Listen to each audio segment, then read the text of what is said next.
Sir, India Pakistan പ്രശ്നം ഒരു സംഘർഷത്തിലേക്ക് പോകാനുള്ള എല്ലാ സാധ്യതയുണ്ട്. അങ്ങനെയാണെങ്കിൽ പാകിസ്ഥാൻ എന്തൊക്കെ പ്രതിരോധ നടപടികളായിരിക്കും സ്വീകരിക്കാൻ സാധ്യതയുള്ളത്?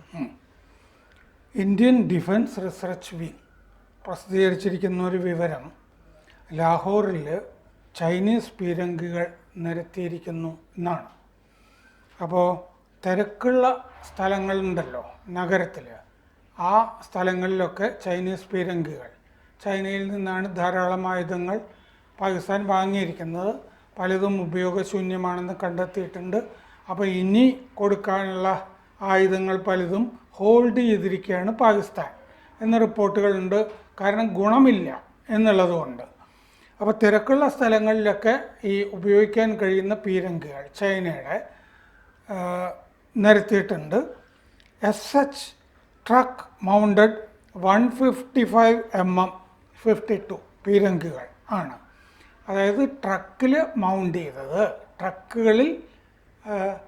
ട്രക്കുകൾ വഹിക്കുന്ന പീരങ്കികൾ. 155 mm ഹോവിറ്റ്സർ എന്ന് പറയുമല്ലോ നമ്മുടെ, ബൊഫോഴ്സ് എന്നൊക്കെ പറയില്ലേ, അതുപോലുള്ള പീരങ്കികൾ. 53 കിലോമീറ്റർ റേഞ്ച് ഈ പീരങ്കിയിൽ നിന്ന് വെടി പൊട്ടിച്ചു കഴിഞ്ഞാൽ 53 കിലോമീറ്റർ വരെ എത്തുന്ന റേഞ്ച് അതിനുണ്ട്. അതായത് അവർ ലഹോറിൽ നിന്ന് പീരങ്കി പൊട്ടിച്ചു കഴിഞ്ഞാൽ അമൃത്സർ വരെ എത്തും. അമൃത്സർ വരെ, പഞ്ചാബിൽ വരെ എത്തുന്ന പീരങ്കികൾ ലഹോറിൽ ഇവർ വിന്യസിച്ചിരിക്കുന്നു എന്ന് ഇന്ത്യൻ ഡിഫൻസ് റിസർച്ച് വിങ് അവർ പറയുമ്പോൾ അത് വിശ്വാസ്യതയുള്ള വിവരമായിരിക്കുമല്ലോ. അപ്പോൾ പിന്നെ ഈ ചൈനയിലെ നോർത്ത് ഇൻഡസ്ട്രീസ്, നോറിൻകോ വികസിപ്പിച്ച പീരങ്കികളാണ് നിരത്തിയിരിക്കുന്നത് എന്നുള്ള വിവരമുണ്ട്. PCL 181 ഹോവിറ്റ്സർ ആണ്, നമ്മുടെ ബോഫോഴ്സ് പോലെ ഒരു പീരങ്കി ആണ് അവർ നിരത്തിയിരിക്കുന്നത്. അപ്പോൾ ഇതേ സമയം ഇവർ POKയിൽ നിന്ന് ഭീകരരുടെ താവളങ്ങളൊക്കെ മാറ്റുന്നുണ്ട്. അത് പാകിസ്ഥാൻ പട്ടാളം തന്നെ നേരിട്ട് ആണ് കൈകാര്യം ചെയ്യുന്നത്. പട്ടാള ഷെൽട്ടറുകളിലേക്ക്, നിലവറകളിലേക്ക് ഒക്കെയാണ് ഭീകരരെ, ജയ്ഷെ മുഹമ്മദ്, ലഷ്കർ എ തൈബ ഭീകരരെയൊക്കെ മാറ്റിക്കൊണ്ടിരിക്കുന്നത്.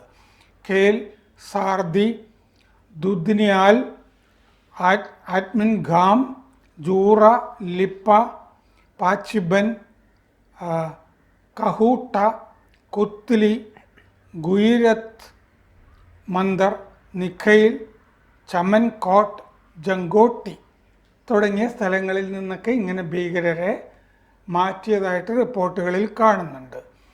ജമ്മു കശ്മീരിൽ 42 ലോഞ്ച് പാഡുകൾ ആണ് പ്രത്യേകിച്ച് ആ POK ഭാഗത്ത് ഉണ്ടായിരുന്നത്.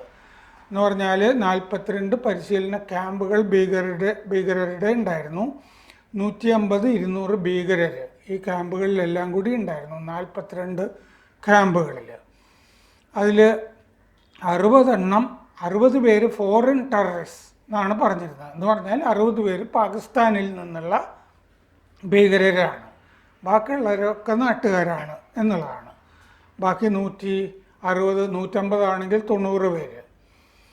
അപ്പോൾ JEM, LET, JEM Jaish e Mohammed, LET Lashkar e Taiba, Hizbul Mujahideen, ഇതിൻ്റെയൊക്കെ കൂടി ഒരു 17 നാട്ടുകാരായ പ്രാദേശിക ഭീകരർ ഉണ്ടായിരുന്നു എന്നാണ് കണക്ക്. പിന്നെ ഇതേസമയം ഐക്യരാഷ്ട്രസഭയിലെ പ്രമേയത്തിൽ TRF, ദ റെസിസ്റ്റൻസ് ഫ്രണ്ടാണല്ലോ ചെയ്തത്. റെസിസ്റ്റൻസ് ഫ്രണ്ടിൻ്റെ പേര് പറഞ്ഞിരുന്നില്ല, അപ്പോൾ വെള്ളം ചേർത്തു പ്രസ്താവനയിൽ. പാക് വിദേശകാര്യമന്ത്രി ഇഷാഖ് ദർ അവകാശപ്പെട്ടു അയാൾ പറഞ്ഞു ചെയ്യിച്ചതാണത്. TRFൻ്റെ പേര് പറയരുത്, ഡെലീറ്റ് ചെയ്യിച്ചതാണ്, ഒറിജിനൽ പ്രമേയത്തിലുണ്ടായിരുന്നു, ഡെലീറ്റ് ചെയ്യിച്ചതാണ് എന്ന് അവകാശപ്പെട്ടു. ദർ മാധ്യമപ്രവർത്തകരോട് സംസാരിക്കുമ്പോൾ റെസിസ്റ്റൻസ് ഫ്രണ്ട് എന്നുള്ളതിന് പകരം റെസിസ്റ്റൻസ് ഫോറം എന്നാണ് പ്രയോഗിച്ചത്. അപ്പോഴും അയാൾ ഒരു സൂത്രപ്പണി കാണിച്ചു പത്രലേഖകരോട് സംസാരിക്കുമ്പോഴും. അപ്പോൾ കഴിഞ്ഞ ദിവസം മുൻ ഇന്ത്യൻ സ്ഥാനപതി Yogesh Gupta South China Morning പോസ്റ്റിനോട് സംസാരിക്കുമ്പോൾ പറഞ്ഞു, ഇന്ത്യ വലുതായി ഇത് കൈകാര്യം ചെയ്യേണ്ടതില്ല. ബാലക്കോട്ട് കഴിഞ്ഞുള്ള കാലം പോലെ ഉള്ള ഭീകരത ഒന്നും ഇപ്പോഴില്ല. അതേസമയം അസിം മുനീർ ഈ ഖമർ ബജ്വ ഇതിനു മുമ്പുള്ള പട്ടാള മേധാവിയേക്കാൾ ഭീകരനാണ് എന്നും പറഞ്ഞിട്ടുണ്ട്. അപ്പോൾ ഭീകരതയെ ഉന്മൂലനം ചെയ്യുന്ന കാര്യങ്ങളാണ് നമ്മൾ ചെയ്യേണ്ടത്, അതല്ലാതെ വലിയൊരു യുദ്ധത്തിലേക്ക് പോകേണ്ടതില്ല എന്നാണ് യോഗേഷ് ഗുപ്ത, മുൻ സ്ഥാനപതി, അഭിപ്രായപ്പെട്ടിരിക്കുന്നത്.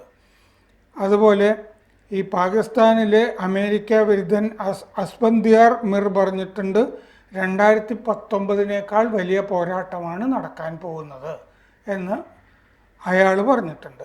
George town university school of foreign service അതിലെ പണ്ഡിതൻ ക്രിസ്റ്റീൻ ഫെയർ പറഞ്ഞിട്ടുണ്ട് 2019 ഇന്ത്യക്ക് ഈ എസ്കലേഷൻ ഡോമിനൻസ് ഉണ്ടായിരുന്നില്ല എന്ന് പറഞ്ഞാൽ ഇന്ത്യക്ക് ഇത് വലുതായ ഒരു പോരിന് പോകാനുള്ള ശക്തി ഉണ്ടായിരുന്നില്ല. അയാളുടെ അഭിപ്രായമാണ്, നമ്മുടെ അഭിപ്രായം അതല്ല. ഉണ്ടായിരുന്നില്ല. എങ്ങനെ ഒരു യുദ്ധം തുടങ്ങിയാൽ അവസാനിപ്പിക്കുമെന്ന് ഉറപ്പുണ്ടായിരുന്നില്ല. എങ്ങനെ അവസാനിക്കുമെന്നും ഇന്ത്യക്ക് ഉറപ്പുണ്ടായിരുന്നില്ല. ചൈനയുടെ സാന്നിധ്യം ഇന്ത്യക്ക് പ്രശ്നമായിരുന്നു. അയാളുടെ അഭിപ്രായമാണ് ഇന്ത്യക്കെതിരെ ചൈന ആണവ തലത്തിൽ, ആയുധ തലത്തിൽ ഒക്കെ പ്രവർത്തിക്കാൻ സാധ്യതയുണ്ടായിരുന്നു. കപ്പലുകൾ കൊടുക്കാൻ സാധ്യതയുണ്ടായിരുന്നു. വിമാനങ്ങൾ കൊടുക്കാൻ സാധ്യതയുണ്ടായിരുന്നു. ഈ ആണവ സ്ഫോടകങ്ങൾക്കുള്ള കാര്യങ്ങളൊക്കെ ചെയ്തു കൊടുക്കുന്നത് ചൈനയാണെന്നുള്ള രഹസ്യമല്ല പാകിസ്ഥാന്. അതാണ് ഈ പറയുന്നത്. ചൈന ആയുധങ്ങൾ കൊടുക്കുന്നുണ്ട്, ശരിയാണ്. കപ്പൽ കൊടുത്തിട്ടുണ്ട്, ശരിയാണ്. യുദ്ധക്കപ്പലുകൾ കൊടുത്തിട്ടുണ്ട്, വിമാനങ്ങൾ കൊടുത്തിട്ടുണ്ട്. വിമാനം കൊടുത്തിട്ടുണ്ട്, ആ വിമാനത്തിൽ വെക്കാനുള്ള മിസൈൽ PL-15 കൊടുത്തിട്ടുണ്ട്. അപ്പോൾ ചൈനയെ നമ്മൾ അക്കാലത്ത് സംശയിച്ചിരുന്നു 2019 എങ്ങനെ പെരുമാറും എന്ന്. അതുകൊണ്ട് ചൈനയെ പേടിച്ചിട്ട് യുദ്ധം എങ്ങനെ കലാശിക്കുമെന്ന് നമുക്കറിയില്ലായിരുന്നു അന്ന് എന്ന് പറഞ്ഞിട്ടുണ്ട്. ഇന്നത്തെ കാര്യം അയാൾ പറഞ്ഞിട്ടില്ല. നമുക്ക് സത്യത്തിൽ ചൈന ഒന്നും ചെയ്യും എന്ന് നമ്മൾ കരുതുന്നില്ല. ചൈന ഒന്നും ചെയ്യാനും പോകുന്നില്ല. ചൈന ഈ ആയുധമൊക്കെ കാശ് മേടിച്ചിട്ട് കൊടുക്കുകയാണല്ലോ. പാകിസ്ഥാൻ ഒരു ആയുധ കച്ചവടക്കാരൻ എന്നുള്ളതിലേക്ക് ചൈന ഒരു ആയുധ വിപണിയാണ് പാകിസ്ഥാന് കൊടുത്തിട്ടുണ്ട്. അതല്ലാതെ യുദ്ധത്തിൽ ചൈന ഇടപെടും എന്ന് ഇന്ത്യ കരുതുന്നില്ല, ഇടപെടില്ല എന്നുള്ള ഉറപ്പ് നമുക്ക് ഉണ്ട് താനും. കാരണം ചൈനയിലും ആഭ്യന്തര സംഘർഷം രൂക്ഷമാണ്, പാകിസ്ഥാനെ പോലെ തന്നെ. പഴയ പോലെ അവിടെ GDP-യിൽ വളർച്ചയൊന്നുമില്ല. അവിടുത്തെ സമ്പദ് രംഗം അത്ര ശക്തവുമല്ല.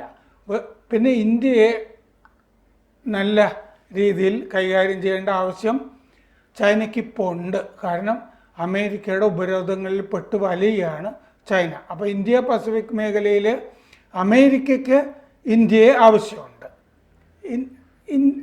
ഇന്ത്യക്കും അമേരിക്കയാണ് കൂടുതൽ വിശ്വാസം. നമുക്ക് ചൈനയെ വിശ്വസിക്കാൻ കഴിയില്ല. 1965 യുദ്ധത്തിൽ നമ്മുടെ അനുഭവം അങ്ങനെയാണ്. സിക്കിം അതിർത്തിയിലൊക്കെ നമുക്ക് ഒരാവശ്യമില്ലാതെ ചൈന പ്രശ്നമുണ്ടാക്കിക്കൊണ്ടിരുന്നു. അപ്പോൾ ചൈനയെ നമുക്ക് വിശ്വസിക്കാവുന്ന ഒരു അയൽക്കാരനായിട്ട് കരുതാനും പറ്റില്ല. പക്ഷെ ചൈന ഈ യുദ്ധത്തിൽ ഇടപെടും എന്ന് നമ്മൾ കരുതുന്നില്ല എന്നുള്ളതാണ് വാസ്തവം. അതുകൊണ്ട് നമ്മൾ അടിക്കാൻ തീരുമാനിച്ചു കഴിഞ്ഞാൽ നമ്മൾ അടിച്ചിരിക്കും. അത് അണുബോംബ് ഞങ്ങൾ പ്രയോഗിക്കും എന്നുള്ളത് നമ്മൾ പേടിക്കുന്നില്ല. നമ്മളും അണുശക്തിയാണല്ലോ, ആണവശക്തിയാണ്. നമുക്ക് ചെയ്യാൻ പാടില്ലാത്തതൊന്നും അല്ലല്ലോ.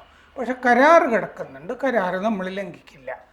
രണ്ടുപേരും അണുബോംബ് പ്രയോഗിക്കില്ല എന്ന് പാകിസ്ഥാനും ഇന്ത്യയും തമ്മിൽ കരാറുണ്ട്. ഇന്ത്യ പറഞ്ഞിട്ടുണ്ട് നോ ഫസ്റ്റ് യൂസ് എന്ന്. അതെ, നമ്മൾ അത് പറഞ്ഞിട്ടുള്ളതുമാണ്. നമ്മൾ ചെയ്യില്ല, അത് അവരും ചെയ്യില്ല.